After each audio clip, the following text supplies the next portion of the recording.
Thank you for joining us. This is Daily Brew, your morning pick-me-up, and I'm Art Preuss, pastor of the Naples SDA Church. When I was a little boy, my mother makes this no-bake cookies made out of chocolate, peanut butter, and oats that I love till this day. And on occasions, on special occasions, sometimes she will make these and she'll set them out and say, hey, I made these cookies just for you.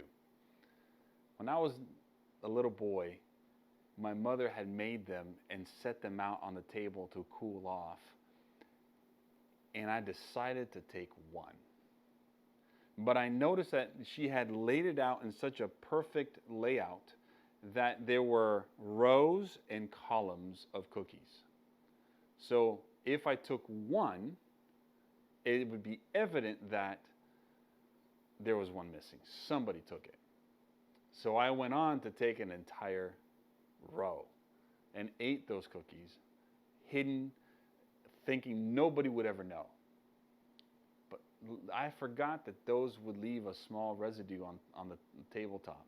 So when my mother came over and she saw that there was a row that was missing, she immediately knew who it was. I tried to deny it, but there was no denying. Now, there's somebody in the Bible also who did things not thinking that they would get away, thinking they would get away with it. And the person is Moses.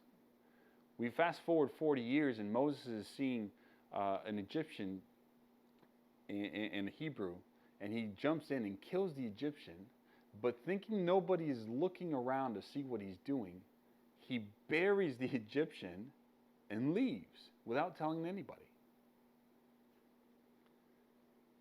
Word got around so fast that Pharaoh heard what Moses had done, and the result of his actions was that he was sentenced to death. It was law that you could not kill somebody. And so Moses fled. And he fled to a place where he eventually met his wife and found God, you could say. You know, when I look at the story of Moses, he was somebody who liked to do things with his own hand. He's a doer, not much of a strategist. I didn't think through my actions as I took those cookies away from that tabletop. But there's always somebody that knows. But when I look again at this story, Moses doing things, sometimes shooting himself in the foot as I did, God had a place for him. God has a place for you too. Are you a doer? Are you finding yourself that some of the impulsive decisions you make, you shoot yourself in the foot? Well, take heart. God had a place for Moses. God has a place for me. He definitely has a place for you. May you have a wonderful and blessed-filled day.